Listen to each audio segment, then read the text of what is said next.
अनिरुद्ध शिक्षण प्रसारक संस्थेचे बाल Shivaji English medium school Kankavli आणि मुक्तांगण प्री प्रायमरी स्कूल इयत्ता 10वीची 100% निकालाची परंपरा, अनुभवी व तज्ञ शिक्षक आणि मार्गदर्शक स्टाफ, शास्त्रीय संगीत आणि हार्मोनियम वादन, शास्त्रीय नृत्य, योगशास्त्र, विविध प्रकारचे मार्शल आर्ट खेळांची राज्य आणि राष्ट्रीय स्तरावरील निवडीसाठी तयारी करून घेणारी शाळा, शालेय सहली आणि विविध ठिकाणांना क्षेत्रभेटी, अद्ययावत व प्रशस्त खेळाचा मैदान, आधुनिक व सुरक्षित वाहतूक व्यवस्था, संपूर्ण वायफाय कॅम्पस, नवीन राष्ट्रीय शैक्षणिक धोरणाद्वारे निर्धारित NCERT पूर्व प्राथमिक अभ्यासक्रम, आंतरराष्ट्रीय स्तराचा अभ्यासक्रम, कोडिंग आणि संगणकीय कौशल्य, डिजिटल क्लासरूम, लीड अंतर्गत राष्ट्रीय स्तरावरील स्पर्धा आणि मार्गदर्शन वर्ग.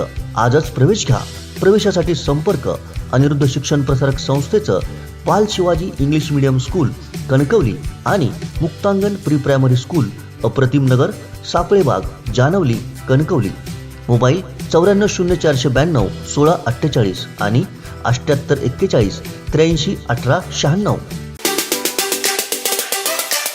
आज आपण एक नवीन विषय आपल्या दर्शकांसमोर कोकणचा लाईव्हच्या माध्यमातून वसई दोडामार्ग नगरपंचायतमध्ये जो इथलं जे गांधी चौक आहे त्याच्या सुशोभीकरणासाठी जो तिढा निर्माण झाला होता, जिथे अडथळा निर्माण झाला होता, हा सगळा अडथळा जो आहे तो आज दूर झालेला आहे. नगरपंचायतने घेतलेला पुढाकार आहे. इथले जे बांधकाम सभापती आहेत, त्यानंतर पोलीस निरीक्षक आहेत, या सगळ्यांची निष्ठाई आणि जे इथले जमीन मालकांनी जे आक्षेप नोंदवलेला होता, खरं तर ही जमीन नगरपंचायतची आहे, मात्र दोघांमध्ये हे एकमत होत नव्हतं आणि त्याच्यामुळे याच्यावर आक्षेप होता की नेमकी जमीन कोणाची आणि सुशोभीकरण करायला द्यायचं की नाही. तर या सगळ्या गोष्टींवर एक सुवर्णमध्ये निघालेलं आहे. जी शहरवासियांना प्रतीक्षा होती, नगरपंचायतचे नगराध्यक्ष आणि संपूर्ण जी टीम होती ती गेले काही महिने या दोडामार्ग शहराच्या माझ्या मागे पाहू शकतो. हा गांधी चौकचा परिसर आहे आणि याच ठिकाणी हे सुशोभीकरण केलं जाणार आहे. कारण ग्रामपंचायत असल्यापासून वसई दोडामार्ग नगरपंचायत दोडामार्ग तालुक्याचं हे मुख्य ठिकाण पिंपळेश्वर चौक आणि या ठिकाणी हे गांधी चौक आहे. या संपूर्ण पिंपळेश्वर आणि गांधी चौकच्या जी ओळख होती ती पिंपळेश्वर देवस्थान आणि याच ठिकाणी जो या ठिकाणी ध्वज दिसतो, या ठिकाणी प्रत्येक 26 जानेवारी त्यानंतर 15 ऑगस्ट या दिवशी ध्वजारोहण केलं जातं आणि याचं सुशोभीकरण सुद्धा यापूर्वी ग्रामपंचायतने केलेलं होतं. मात्र नगरपंचायतने 10 लाख रुपये खर्च करून या ठिकाणी चांगल्या पद्धतीने सुशोभीकरण करण्याचा निर्णय जो घेतलेला होता, त्याला कुठेतरी मणेरीकर कुटुंबियांनी आक्षेप घेतल्यामुळे हे काम जे होतं ते सुरू होऊन या ठिकाणी थांबलेलं होतं. मात्र आज प्रत्यक्षात पोलीस बंदोबस्तात हे अतिक्रमण आणि मणेरीकर कुटुंबियांशी एक सुसंवाद साधून यावर तोडगा काढण्यासाठी नगरपंचायतने पुढाकार घेतला. इथले जे बांधकाम सभापती आहेत, या वॉर्डचे नगरसेवक आहेत निखिल मणेरीकर, यांनी या प्रश्नी एक चांगला सुवर्णमध्ये काढला, मध्यस्थी केली आणि मणेरीकर कुटुंबियांशी चर्चा केली. यावर मणेरीकर कुटुंबियांनी आपल्या वडिलांचं नाव या सुशोभीकरण करणाऱ्या चौकला देण्याची मागणी केली आणि ती मागणी नगरपंचायतने जे बांधकाम सभापती आहेत त्यांनी जबाबदारी घेतलेली आहे की आपण नगरपंचायतच्या सर्वसाधारण सभेमध्ये हा प्रस्ताव मांडू आणि ही जी त्यांची अट होती ती आपण पूर्ण करू अशा प्रकारचं आश्वासन दिलं आणि त्यांनीच त्यांच्याच हस्ते त्याच्यानंतर नगरपंचायतच्या अधिकाऱ्यांनी श्रीफळ वाढवून आज प्रत्यक्ष कामाची सुरुवात केलेली आहे.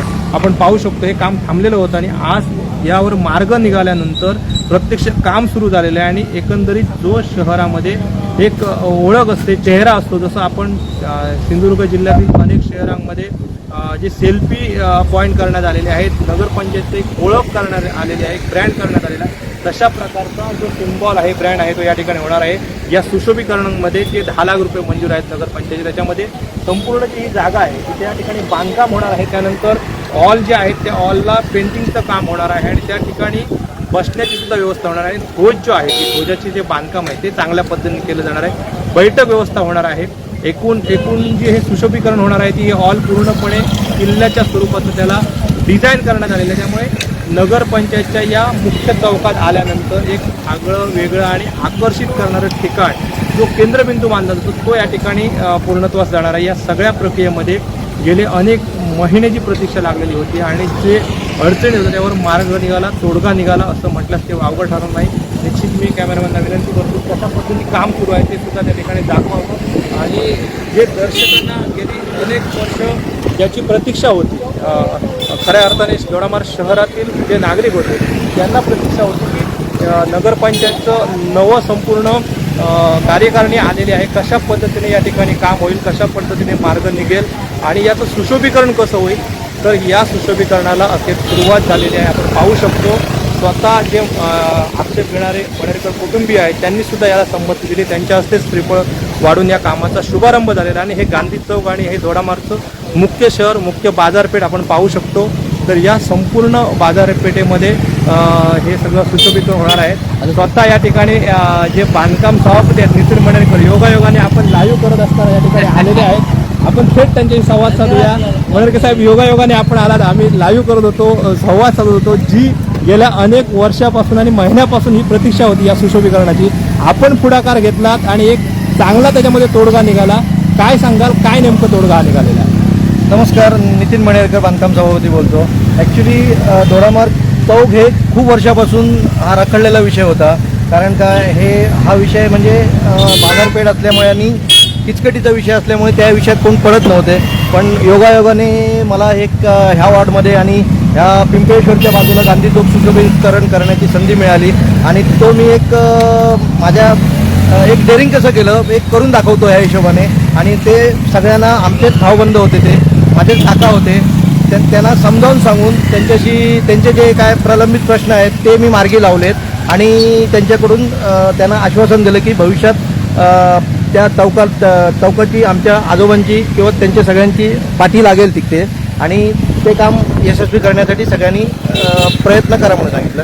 ते सगळ्यांनी मला आश्वासन दिलं आहे. चांगल्या प्रकारचं सुशोभीकरण होणार आहे तिकडे. एक मोठी जबाबदारी घेतलं आणि एक शहराचं हे केंद्र आणि चेहरा होता आणि त्याचं आज कुठेतरी सुरुवात झाली. कसं वाटतं? खरोखर बरं वाटतं. पण आता कसं काम सुरुवात झालेली आहे, ह्याच्या पुढे अडथळे येणार, पण ते आम्ही निमूटपणे सगळ्यांना धरून सगळ्यांना हे करून ते आम्ही हे करणार आहोत. आणि चांगलं एक दोडामार्ग चौकातलं आणि तालुक्याचं एक सेंटर पॉईंट आहे, ते एक चांगलं काम व्हावं ही सगळ्यांची इच्छा आहे. धन्यवाद मणेरकर साहेब, आपण वेळ अगदी या योगायोगाने पोहोचलात आणि संवाद साधलात. अतिशय चांगल्या पद्धतीने आपण पाहू शकतो आत्ताच जे आपण संवाद साधला. नितीन मणेरकर खऱ्या अर्थाने त्यांनी या ठिकाणी हे काम व्हावं यासाठी पुढाकार घेतलेला होता.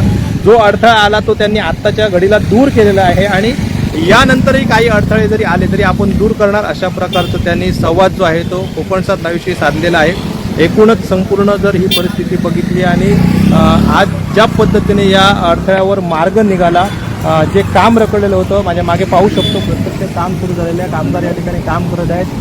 नगरपंचायतचे अधिकारीसुद्धा या ठिकाणी आहेत.